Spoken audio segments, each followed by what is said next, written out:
How many types of lingas are created or formed for worshipping? As many as 36 types of lingas are in vogue. They are Gandalinga, is half made with kasturi, 1/4 with chandan, and the rest with kumkum. It is worshipped for company with Shiva. Oh. Sorry, that was a previous bookmark, so I'm carrying on from where I left off last time. Aham, ego. What is ego? The pleasure-seeking sense of being, the karta, the doer, and one that possesses is ego. In fact, God and nature, the Purush and Prakriti, are the doer. We are created and possessed by them. Everything originally belongs to God. There is nothing that is our creation, but human beings have devised a self-belief that I'm the doer, I possess it, it is mine. This sense of I and my is called ego. Where does ego reside? Ego resides in the lower self, in the material pleasure and physical satisfaction.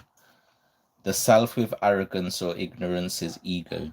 It is ego that commands or demands respect. Ego is to be and wishes to be at the center, in the circle and on the circumference. What is the difference in ego and egoless? There is only a simple difference in ego and egoless thinking of buying a plane or traveling in executive class of a plane or landing at another place or emerging out of a plane. The ego is active. When it is accomplished, the ego is at its peak. It is projected by a head unnecessarily held high or a blushing face of one emerging out of a plane. Ego is bruised or hurt badly when their expectations are not fulfilled. It is hurt very easily at every step and turn by each person, showing even slight resistance at every logic put forward by others, at every suggestion given by not so rich or not so highly placed, and also at each retreat, strategic or forced. It is the weakest link in character. Ego has no plain and pleasing smile. Do away with the expectations. There is no ego, neither the ego of wealth and power, nor the ego of accomplishment. Since there is no expectation, there is no pain. Ego alienates, egoless unites. Ego shuts the door for others.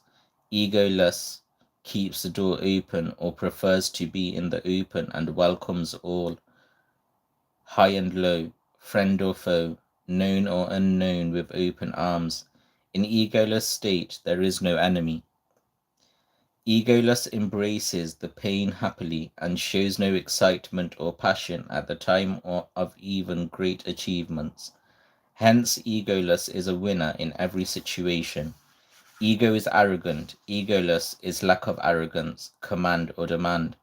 Egoless is able to see and feel clearly, and to get to the point, the circle and the circumference. Ego tries to be Brahman. Egoless is Brahman, the higher self, the element and power without claiming so. Egoless feels Atmavat Sarva Bhuteshu, one like all other beings. It is being all. It is identification with all by losing identity, and by merging in and with all. It is becoming all. What are the disadvantages of ego? Ego is the main reason of pain, agony, and suffering. It is behind all false steps and statements, and hence the cause of every fall and stress. Ego allures into doing something that may appear pleasant, but is actually painful after the act is performed. One fails to forget that. It follows everywhere and keeps one restless. It is a real cause of sleeplessness. On the bed in expectation of sleep, one remains awake, thinking of all the deeds finally yielding an unpleasant result. At the heart there is the doubt that all will not be well. That doubt chases the sleep away. Restlessness is huge. Ego alienates from friends, relatives, family members, and above all from the inner self, the real self of the person. How is ego related to misdeeds, crimes, and sins? Ego indulges into mundane physical pleasure and generates expectations. It induces one to commit misdeeds, crimes, and sins for the fulfillment of ever-growing and changing desires. It is the root of all immoral and unethical deeds. It is so weak that it changes every moment and listens to other persons' immoral and criminal suggestions. It follows the advices and falls down the drain of crime and sins. Is the advisor or seducer a shareholder in the sins? Yes, those who instigate others to commit some crime share the sins and the resultant punishment. Devi Bhagavat chapter 6 verse 76 is very clear in this respect. The advisor of a sinner and the person who takes his side shares the sin and the resultant punishment. How can we be free from ego? It is not easy to shed off ego and become egoless. It is difficult to merge and lose one's individuality when the Western powers are trying hard to establish individuality by dividing and separating everyone. There is neither compassion nor faith, neither cooperation nor interdependence. It is a marketplace where souls are bought and sold. It turns one soulless. A very high percentage of human beings have no soul. They have to show ego to falsely prove that they have a human soul. It is natural to have ego. It is a challenge to be egoless. Let your children be what they eventually become. Don't try to change the course. Impose your wishes. Make him or her a doctor or a scientist. In short, don't try to write his or her fate. Do your own duties well, with the best of your capacity and ability, and leave the fruit on time or the God you accept and worship. Take whatever you get, but don't expect anything from anyone. When there is no expectation, whatever one gets gives immense pleasure. Work for your own growth, for greater ability and skill, and for better performance. Never work for money or salary or payment. Labor never goes in vain. If you have worked sincerely and honestly, you are bound to get whatever you deserve. The effort must be right and in right direction. Show appreciation and help others without expectation. Within no time you will feel that you have no ego. Then the tasteless food will not invite anger. Deception will not be a cause of worry. Deductions of rising prices or taxes will not disturb you. The crowd or noise or demands won't irritate you. They are all absorbed and are a part of everyday life. What happens when the ego vanishes? If and when ego fades, we feel the essence and live in the higher self. The knowledge, feeling, and living in the higher self is the only way we can live a complete life in health, peace, happily with satisfaction, and can enjoy the bliss. One who is egoless feels the full impact of the eternal power and lives a complete life. Such a person is complete and hence satisfied, as only incompleteness and non-fulfillment of expectations breeds dissatisfaction. Be egoless and be satisfied. For an egoless person, there is no illusion or question. The riddles are solved as that person has turned into energy and flows towards all. Bliss, beatitude, and salvation are the gains from egolessness. When one emerges and becomes all, then one needs not to take birth as he or she is all already. Vedanta. What is Vedanta?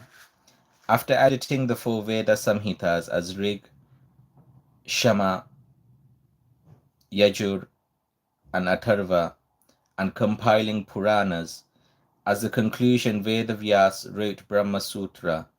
It is known as Vedanta, and hence it is not the end of Vedas, as many try to propagate.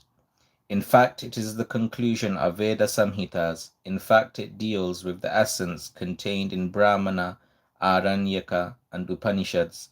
So Vedanta philosophy is its apt and appropriate name, but its literal translation in the end of Vedas is misleading, which belittles both the Vedas and this essential eternal philosophy. Vedanta or Brahma Sutra discusses the highest principles of Vedas and is its logical conclusion. Jaimini discussed the first part of the Vedas, which includes Karma Kanda, the rituals. It is known as Purva Mimamsa. Its later part includes Upasana and Gyan Kanda, which are discussed in Brahma Sutra or Vedanta philosophy. So it is usually called Uttar Mimamsa Darshan. Among the 6 Indian philosophies and also in Prasthan Trey, it holds the highest place as it shows the ultimate truth and the highest pursuit of mankind. Yet it is only a part of Sanatan Dharma. Either out of rapture or because of prejudice, some declare it to be Sanatan Dharma.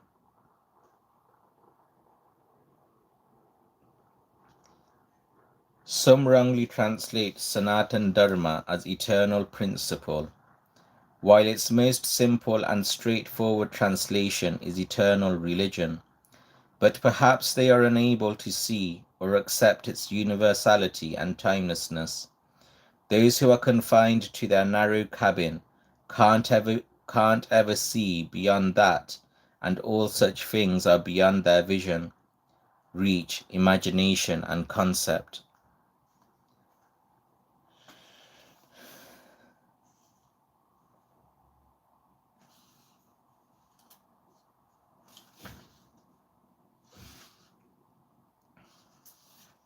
What does Vedanta give? Vedanta is the systematic knowledge that gives the seeker true insight into Param Brahman. It draws to the innermost core and provides the knowledge that reveals the self and the Brahman. It gives the power to identify the divine self, unfolds the ultimate truth, draws the divinity out of the layers that veil it, and helps in attaining the absolute state of peace and bliss. That is the goal of all religions and of all human beings. Vedanta excels in its scientific exposition. It expounds the truth methodically, logically, and convincingly that gives the impression that it is for all human beings and never confined to a religion or region, a sect or section, or to a geography or community. It is eternal and human. It is not Hinduism. It is eternal human religion. Vedanta trains to think and grow independently, to probe into the essence of human personality and cosmic unification, directs to study, reflects, and realize the fundamental truth of life and the universe, and to look within to know the truth, and to get merged in the eternal and absolute. Vedanta frees one from infatuations and ignorance, and educates on the eternities and eternals. Vedanta elevates the self, shows the real as well as the higher values, reveals Brahman, and provides all the needed answers to the spiritual seekers of the truth. How is the Indian concept of creation different from the Western concept? The difference is artificial, on an analytical plane and in words. In fact, Westerners have given a new term to Indian concept, which was definitely created after the return of Vasco da Gama after 15th century, and mostly during the 17th century and afterwards. They have formed an international committee to give new names. They never call it borrowed, they call it scientific.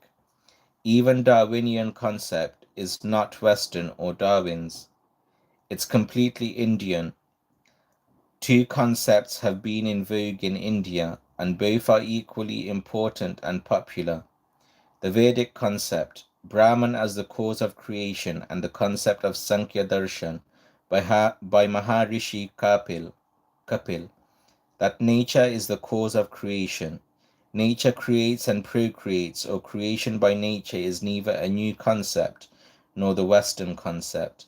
It's completely Indian concept, expressed in its own secret, mystical, symbolic, and spiritual ways. Vedanta declares that whenever there is opposition in the Vedic statement and that of other Smritis, Veda should be preferred. See the very first sutra of the second chapter of Vedanta. Manusmriti has conceived both the concepts as one, that he, Brahman, created and placed seeds in the form of virya in water, viryam vasrijat, with an intense desire to create citizens, praja. It has been reaffirmed in the Gita chapter 9 verse 8 that I, with the help of my nature, again and again create and recreate all the beings in different ways and time.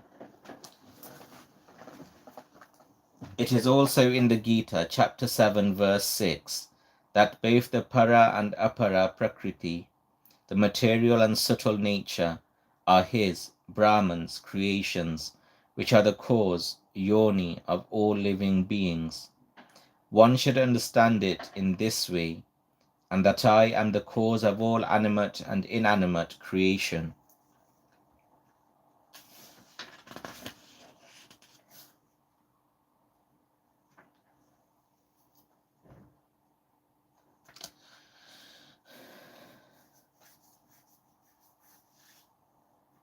Moksha, salvation. How are we helped in getting moksha? Normally the mind conceals the soul with bizarre thoughts and incoherent ideas, switching them off and on, going away from them and returning back at the most inopportune moments, shakes the confidence, lulls into attractions, and takes aloof from devotion and human deeds. It traps one in many things, including time and space. It continually chatters and prevents one from listening to and experiencing the sound of silence. Brahman Nada, knowing self, realizing the truth and union with Brahman, the sole aim and bliss for the being. Dhyan Dharana Pratyahara splits the mind, controls it by segregating thoughts, and throws in the oblivion with the help of the bright light of knowledge. That is the reason that each seeker experiences a forceful pull towards divinity, sometime during devotional activities. Very often, the pull becomes a propulsion, a constant motion that rejuvenates, energizes, and generates a constant motion, and creates a divine vibration that makes the seeker aware of the soul. The glowing beacon of Gyan knowledge activates our soul and liberates us from the shackles of time and the circle of birth and death.